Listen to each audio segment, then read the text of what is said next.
Herpes एक viral infection है जो कि 3 वायरस से हो सकता है।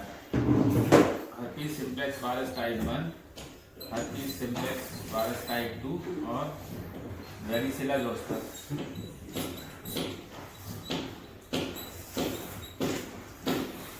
हर्पीज सिम्प्लेक्स वायरस ये सब डीएनए वायरस फैमिली के हैं और ये हर्पीज सिम्प्लेक्स वायरस 1 जो है ये upper half of the body, मतलब पेट के ऊपर जो है ना वहां पे इन्फेक्शन फैलाता है। हर्पीज सिम्प्लेक्स वायरस टाइप 2 जो है वो पेट के नीचे, मतलब कि अगर ओरल होगा, ओरल हर्पीज सिम्प्लेक्स एन्सेफेलाइटिस और चेस्ट में, इन सब में इन्फेक्शन हर्पीज सिम्प्लेक्स वायरस से होता है। हर्पीज सिम्प्लेक्स 2 इन्वॉल्वमेंट होता है जेनाइटल हर्पीज के लिए। और वेरिसेला जोस्टर ये होता है चिकन पॉक्स के लिए और हर्पीज जोस्टर, इन तीनों के लिए इन्वॉल्वमेंट होता है।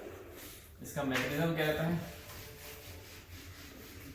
ये स्किन के थ्रू अपने बॉडी में एंटर होता है। हर्पीज वायरस एंटर होने के बाद जो सबक्यूटेनियस टिश्यू है वहां पे रेप्लिकेशन होता है उसका। रेप्लिकेशन के बाद ये नर्व रूट में चले जाता है, नर्व रूट गैंग्लियन। ये नर्व रूट गैंग्लियन है, यहाँ पे बहुत समय तक ऐसे का ऐसे ही पड़ा रहता है, कुछ इन्फेक्शन नहीं फैलाता है, ऐसे का ऐसे ही पड़ा रहता है। और कभी भी अपनी बॉडी की इम्यूनिटी जब कम हो जाती है, इम्यूनिटी कम किस किस कंडीशन में हो सकती है, फीवर हो गया, प्रेगनेंसी हो गई, और कोई अदर इन्फेक्शन है उसको ट्यूबरकुलोसिस हो गई, निमोनिया हो गया, HIV हो गया, या फिर कोई और इम्यूनोकॉम्प्रोमाइज कंडीशन हो, इन सब कंडीशन में वो एक्टिवेट हो जाता है। और एक्टिवेट होने के बाद वो क्या करता है, स्किन के अंदर रेप्लिकेशन बढ़ा देता है और वेसाइकल फॉर्मेशन कर देता है, और वेसाइकल फॉर्मेशन आगे जाके अल्सर बना देती है। ठीक है, तो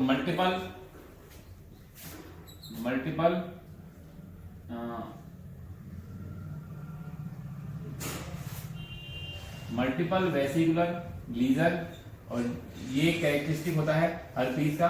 ये मल्टीपल वेसिकुलर लीजन का एक कैरेक्टरिस्टिक ये होता है कि जो वेसाइकल होते हैं ना, सबकी जो स्टेजेस होती है अलग अलग होती हैं। एक स्टेज होगी ये एक ठीक हो रहा होगा, दूसरा होगा बड़ा, तीसरा छोटा होगा, साइज भी सबका अनइक्वल होगा। और इन लोग की जो स्टेजेस हैं, एक हील होने की स्टेज में होगा, एक बन रहा होगा, एक बड़ा हो गया होगा, एंड स्टेज पे होगा। तो एक ही जगह पे जो है ना, एक पूरे पर्टिकुलर एरिया में मल्टीपल स्टेज की वेसाइकल्स मिल सकती है आपको। ये हर्पीज का कैरेक्टरिस्टिक होता है।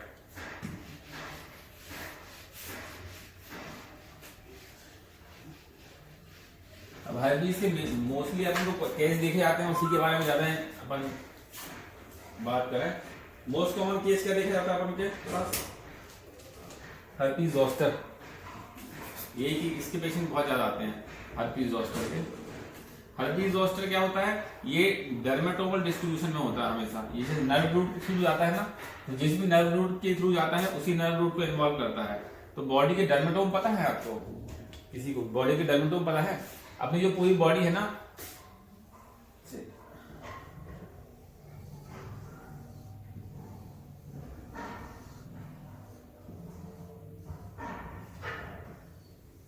ये पूरी बॉडी अलग अलग डर्मेटोम से डिवाइडेड होती है। एक मिनट हो गया, जैसे यहां से नर्व रूट निकलती है ना, यहाँ से नर्व रूट होती है, पहले सर्वाइकल होता है, फिर डोर्सल होता है, फिर लंबर होता है, फिर सैक्रल होता है। फिर ये ऐसे ये सर्वाइकल ये लेवल के नर्व रूट्स होते हैं, C1, C2, C3, यहाँ D1 इतना इन्वॉल्व करता है, D2, L1। इसके हिसाब से नर्व रूट पूरे बॉडी में फैले रहते हैं, मतलब उसकी नर्व जो है वो यहाँ पे एंड होती है और उसकी सप्लाई इतनी है। तो जैसे ये है, जैसे अपन C2 माना जाए, C2 इतने एरिया को सप्लाई कर रहा है ना। तो अगर ये हर्पीज का होगा तो C2 तक ही लिमिटेड होगा, उसके आगे पीछे नहीं जाएगा। ज्यादातर केसेस कहाँ के आता है हर्पीज के ये आते हैं, हर्पीज जोस्टर ऑफ्थेल्मिकस, वो इतने नर्व रूट में इन्वॉल्व होता है। हर्पीज लेबियलिस होता है, और यहाँ चेस्ट का इन्फेक्शन होता है। चेस्ट में जो डर्मेटोम है तो आगे और पीछे दोनों साइड फैला हुआ रहता है। और होता है इस पूरे एरिया में मल्टीपल स्मॉल वेसिकुलर लीजन मिलेंगे जो कि मल्टी स्टेज में होंगे, हर वेसिकल का अपना अलग स्टेज का होगा। इसकी डिफरेंशियल डायग्नोसिस क्या क्या हो सकती है? और किस चीज से कंफ्यूज होते हो आप इसमें? पहला होता है इंसेक्ट बाइट। कोई भी कीड़ा चलता है तो कीड़ा चलने के कारण भी थोड़े थोड़े मल्टीपल जो उसका वेनम है, कीड़े का जो वेनम है उसके कारण मल्टीपल अल्सर्स हो जाते हैं एक एरिया में इनका। लेकिन जो पैटर्न है, पैटर्न जो होता है वो अलग होगा। जो सब वेसाइकल है वो सब एक ही स्टेज की होंगी, सब वेसाइकल में एक ही स्टेज की होंगी, और उसका जो डिस्ट्रीब्यूशन है डिस्ट्रीब्यूशन भी अलग होगा। और सबसे बड़ी बात इसमें इचिंग होगी। जो इस हर्पीज जोस्टर का पेन होता है उसमें सिर्फ पेन होता है, इचिंग नहीं होती हर्पीज जोस्टर वायरस में, ये कैरेक्टरिस्टिक होता है इसमें। इंसेक्ट बाइट वाले में इचिंग भी होगी, पेन भी, पेन इतना ज्यादा नहीं होगा, सिर्फ पेन होगा तो वो इन्फ्लामेटरी पेन होगा। इसमें जो पेन होता है वो न्यूरोपैथिक पेन होता है। और दूसरा क्या होता है? Drug reaction. जैसे क्या इसमें होता क्या है कि जो वेसाइकल पैदा होती है ना, वेसाइकल बनने के पहले उसको पेन होना चालू हो जाता है। जैसे किसी को लंबा में पेन हो रहा है तो अपन क्या करते हैं, पेन होने के लिए अपन इसमें डाइक्लोराइड जेल लगा देते हैं। डाइक्लोराइड जेल लगा दिए, डाइक्लोराइड जेल लगाने के बाद उसमें वेसाइकल पैदा हो जाते हैं। तो ज्यादातर लोग कंप्लेन करके क्या आते हैं कि दवाई लगाई थी, दवाई का रिएक्शन हो गया है ना। हो भी सकता है दवाई का रिएक्शन, ये करने वाली, लेकिन दवाई के रिएक्शन से इसको डिफरेंशिएट कैसे करोगे?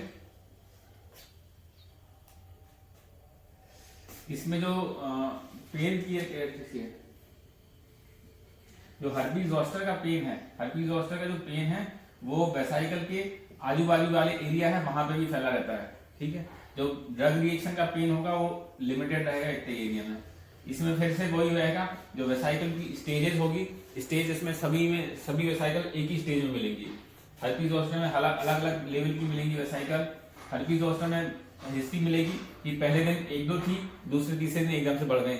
इसमें एक साथ दिखेंगी। और इसका जो वो है डिस्ट्रीब्यूशन भी नहीं मिलेगा, जहां जहां उसने लगाया होगा, जो भी ड्रग लगाई होगी उसी एरिया में मिलेगा। बाकी हर्पीज जोस्टर का पर्टिकुलर डर्मेटोमल डिस्ट्रीब्यूशन मिलेगा। तो 3 कैरेक्टरिस्टिक चीजें हैं इसमें। पहला होता है डर्मेटोमल डिस्ट्रीब्यूशन, दूसरा होता है न्यूरोपैथिक पेन, तीसरा होता है मल्टी स्टेज वेसाइकल। ये तीनों रीजन अगर आपको मिल रहा है तो आपका कैरेक्टरिस्टिक हो जाता है हर्पीज जोस्टर का। इससे और किसी चीज से डिफरेंशिएट करने की जरूरत नहीं है। दोनों नेक टू नेक डायग्नोसिस की यही होती है, एक होती है स्नेक बाइट या अननोन बाइट, दूसरी होती है ड्रग रिएक्शन। इसके अलावा अदर स्किन कंडीशन जो होती है वो हालांकि ऐसी होती नहीं। अदर वेसिकुलर लीजन जो होते हैं उसमें पेंथीगस, पेंथीगॉइड होते हैं, लेकिन उनसे इतना ज्यादा कंफ्यूजन होता नहीं है इसमें, क्योंकि उसमें पेन नहीं होता है। इन्हीं दोनों कंडीशन में नेक टू नेक डायग्नोसिस बनाना मुश्किल होता है। कई बार एक बार देख के अपन डायग्नोसिस बना भी नहीं देते, अपन उससे बोल देते हैं कि आगे अपन देखेंगे अगर ये बढ़ रहा होगा या फिर पर्टिकुलर डर्मेटोमल डिस्ट्रीब्यूशन मिलेगा तो अपन हर्पीज की दवाइयां चालू कर देंगे। हर्पीज जोस्टर हो गया। अब herpes simplex. Herpes simplex type 1 जो है, type 1 usually upper part of the body में होता है। मेनली हर्पीज लेबियलिस होता है और ओरल हर्पीज होता है। ओरल हर्पीज, हर्पीज लेबियलिस और हर्पीज एन्सेफेलाइटिस, इंट्राक्रेनियल हर्पीज होता है। और जो हर्पीज सिम्प्लेक्स टाइप 2 से होता है उससे होता है जेनाइटल हर्पीज। इनका कैरेक्टरिस्टिक होता है जेनाइटल हर्पीज का थोड़ा थोड़ा बायलैटरली सिमेट्रिकल होता है ना। मल्टीपल वेसिकुलर लीजन मिलेंगे, पेनफुल मिलेंगे।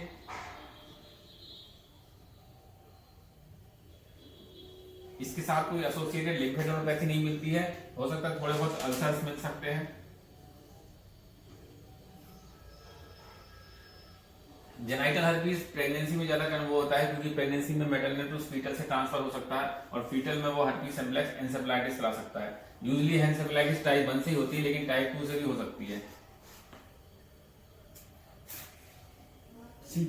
इस दोनों कैरेक्टरिस्टिक यही रहेंगे। इसका कोई डर्मेटोमल डिस्ट्रीब्यूशन नहीं मिलता है इनमें सिर्फ मल्टीपल स्टेज वेसिकुलर लीजन मिलेगा, जो कि हो सकता है बायलैटरली सिमेट्रिकल हो, दोनों तरफ हो बॉडी के। और हर्पीज लेबियलिस जो है, हर्पीज लेबियलिस में कैरेक्टरिस्टिक होता है ये रिकरेंट होता रहता है। ये ऐसा नहीं किसी को एक बार हो गया हर्पीज तो उसको दूसरी बार नहीं हो सकता, क्योंकि ये हर्पीज एक बार किसी को हो गया बचपन में तो उसको फिर से नहीं हो सकता, उसको फिर से भी हो सकता है ना। डायग्नोसिस में किसी को कोई कंफ्यूजन है? कोई डिफिकल्टी होती है डायग्नोसिस बनाने में? पेशेंट तुम लोगों ने बहुत सारे देखे होंगे चिकन पॉक्स के। चिकन पॉक्स में डायग्नोसिस में कंफ्यूजन क्या होता है? ड्रग रिएक्शन से। चिकन पॉक्स देखते हैं।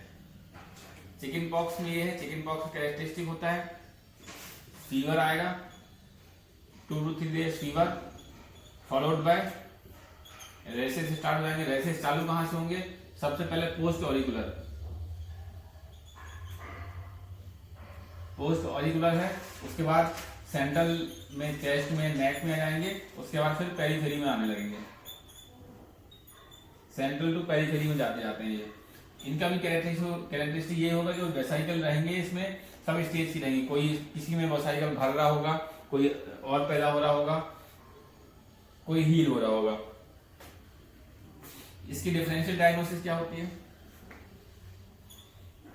पहला होती है ड्रग रिएक्शन। कोई मेडिसिन खाई, क्योंकि फीवर के लिए अपन मेडिसिन खाते ही हैं, फीवर के लिए मेडिसिन ली, फीवर की मेडिसिन के बाद रैशेज आ गए। रैशेज इसमें ग्रेजुअली बढ़ेंगे नहीं, इसमें एकदम से पूरे बॉडी में रैशेज आएंगे। वेसिकुलर लीजन नहीं मिलेगा इसमें ड्रग रिएक्शन में, बस रैशेज आएंगे, वेसाइकल्स नहीं मिलेंगी और एक साथ पूरे बॉडी में रैशेज आ जाएंगे। इसमें ड्रग रिएक्शन में इचिंग मिल सकती है, इसमें इचिंग नहीं मिलती। सबसे कैरेक्टरिस्टिक यही है, इचिंग नहीं मिलेगी इसमें। और डिफरेंशियल डायग्नोसिस क्या है इसकी?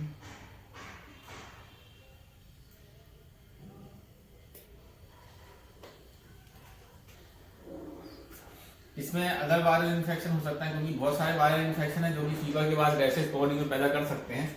लेकिन जो टिपिकल चिकन पॉक्स के रैशेज हैं, जो वेसिकुलर लीजन है, वेसिकुलर लीजन और किसी बीमारी में मिलते नहीं है। इसके अलावा एक और बीमारी होती है मोलस्कम कंटोजिएशन। ये भी एक वायरल डिसीज है जो कि चिकन पॉक्स जैसे रैशेज पैदा कर देती है। हालांकि ट्रीटमेंट दोनों का सेम ही है, इसलिए बहुत ज्यादा कंफ्यूजन होने की जरूरत नहीं। इसमें भी अपन को एंटीवायरल ही देना रहता है। और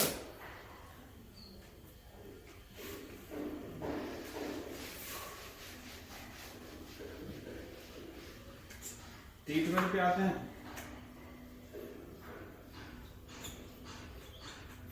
ट्रीटमेंट क्या दे सकते हैं अपन सबसे पहले आते हैं हर्पीज जोस्टर के लिए। हर्पीज जोस्टर में आपको ट्रीटमेंट के 3 एम है। पहला एम है कि उसको पेन मैनेजमेंट करना है, दूसरा स्प्रेड को रोकना है,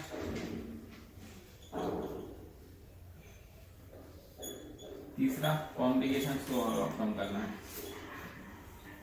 तो जो पेन और स्प्रेड है, इनको रोकने के लिए जो एंटीवायरल ड्रग्स है उसका कोई बहुत ज्यादा रोल होता नहीं है। अपन उसकी कोई कॉम्प्लिकेशन नहीं हो, पेशेंट को हर्पीज सिम्प्लेक्स एन्सेफेलाइटिस ना हो जाए या फिर और स्प्रेड ना करे, उसके लिए अपन एंटीवायरल ड्रग देते हैं। एंटीवायरल ड्रग सिर्फ तभी इफेक्टिव होती है जब उसको 1 से लेकर 5 दिन के अंदर दे दी जाए। 5 दिन के बाद एंटीवायरल ड्रग्स का कोई रोल नहीं है। तो कोई भी हर्पीज जोस्टर का पेशेंट आता है, उसको 1 से 5 दिन के अंदर आ गया है आपको, तब तो आप एंटीवायरल ड्रग दो। अगर 5 दिन के बाद आया है तो उसको एंटीवायरल ड्रग देने का कोई काम नहीं। हर्पीज जोस्टर जो है वो सबसे severe form of herpes infection बोला जाता है, इसलिए इसमें सबसे ज्यादा हाई डोज का एंटीवायरल ड्रग देते हैं। बाकी सब में लो डोज के एंटीवायरल ड्रग देते हैं। एंटीवायरल ड्रग अपने पास अवेलेबल है एसाइक्लोविर, वेलसाइक्लोविर। एसाइक्लोविर का डोज होता है 1.2 ग्राम TDS फॉर 5 डेज। इसका होता है 500 मिलीग्राम TDS फॉर 5 डेज। ये स्टैंडर्ड डोज है, अडल्ट डोज हर्पीज जोस्टर के लिए। इसके अलावा आपको जो न्यूरोपैथिक पेन हो रहा है, न्यूरोपैथिक पेन के लिए आप क्या दे सकते हो? एनाल्जेसिक्स देना है। एनाल्जेसिक्स जो न्यूरोपैथिक पेन में यूज कर सकते हैं, प्रीगाबालिन, नॉरट्रेप्टालिन,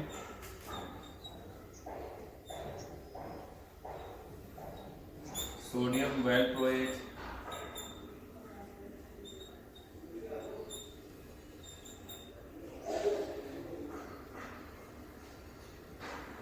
कार्बामेज़ापिन,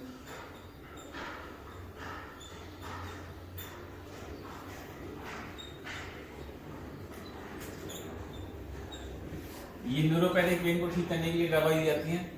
इसके अलावा अगर बहुत ज्यादा पेन हो रहा है तो अपन लोकल लिग्नोकेन भी ले सकते हैं उसको, अगर बहुत ज्यादा पेन हो रहा है। लोकल या सिस्टमिक स्टेरॉइड का भी यूज कर सकते हैं। सो सिस्टमिक स्टेरॉइड इन्फ्लेमेशन को, पेन को रिड्यूस कर देगा और उसका स्प्रेड जो है स्प्रेड कम कर देगा। ठीक है, इसका वैरी हर्पीज जोस्टर का लगभग इतने ट्रीटमेंट है। हर्पीज जोस्टर का ट्रीटमेंट में सबसे मेन है कि इनिशियल आपने 5 डोज का कोर्स दिया, जो वेसाइकल है, वेसाइकल अपने आप धीरे धीरे कम हो जाएंगे, एंड स्टेज में पहुंच जाएंगे, वो खत्म हो जाएंगे। मेन है post herpetic neuralgia. Post herpetic neuralgia कई बार सालों सालों तक ठीक नहीं होता है, लगातार पेशेंट को पेन होता ही रहता है, तब आप क्या क्या दे सकते हो? आप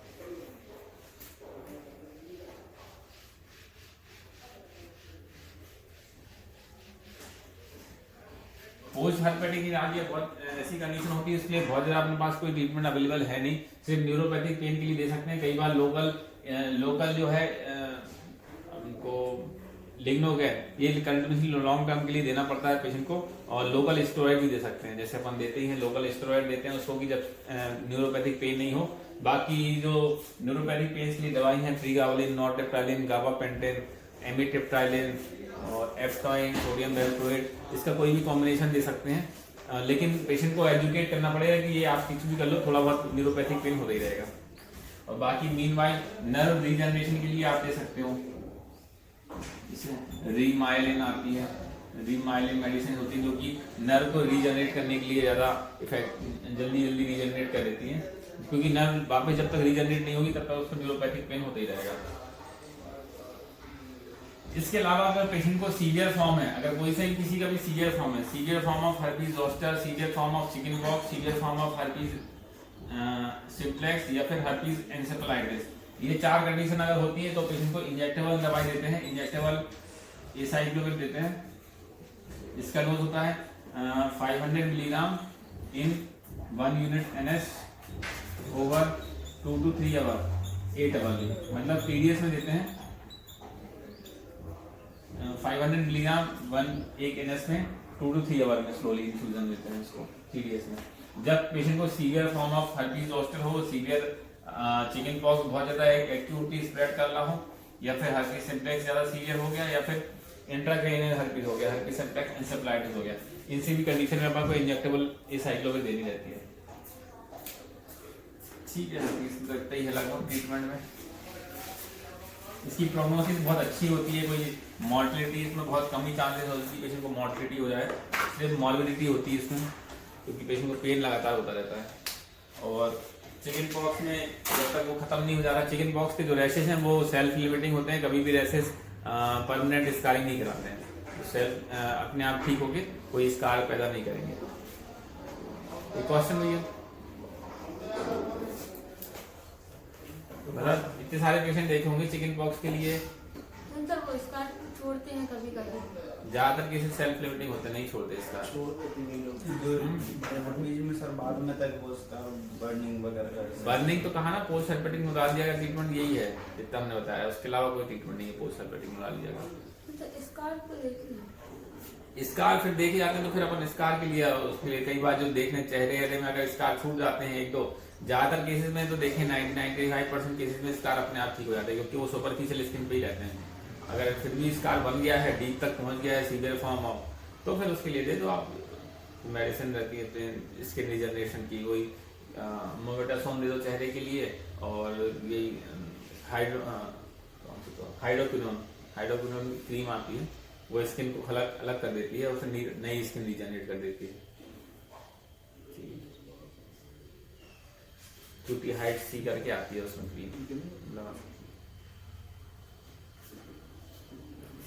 और डायग्नोसिस में कोई कंफ्यूजन तो नहीं है, मेन डायग्नोसिस कंफ्यूजन है, डायग्नोसिस की डिफरेंशियल डायग्नोसिस यही आती है, क्योंकि पेशेंट ज्यादातर यही आपके पास आएंगे कि हमें हर्पीज जोस्टर में कि हमें दर्द हो रहा था, दर्द होने के लिए हमने क्रीम लगाई, और जैसी क्रीम लगाई तो ये हो गया, या फिर चिकन पॉक्स में आते हैं कि पेशेंट को बुखार आ रहा था, बुखार आने के लिए गोली खाई, गोली खाने के बाद से रैशेज आ गए, तो ज्यादातर पेशेंट यही बोलेंगे कि ड्रग रिएक्शन हो गई है। तो ड्रग रिएक्शन से डिफरेंशिएट करना रहता है कि इसको ड्रग रिएक्शन है या फिर हर्पीज है। तो ड्रग रिएक्शन में क्या होगा, पहला तो टिपिकल जो न्यूरोपैथिक पेन है वो नहीं होगा, डर्मेटोकल डिस्ट्रीब्यूशन नहीं होगा, जो रैशेज हैं रैशेज का सब रैशेज जो है एक ही स्टेज में होंगे ड्रग रिएक्शन में, इसमें मल्टीपल स्टेज होंगे, एक रैशेज हील हो रहा होगा, एक रैशेज बन रहा होगा, एक रैशेज उसका पीक पे होगा, सब जगह अलग अलग रैशेज होंगे।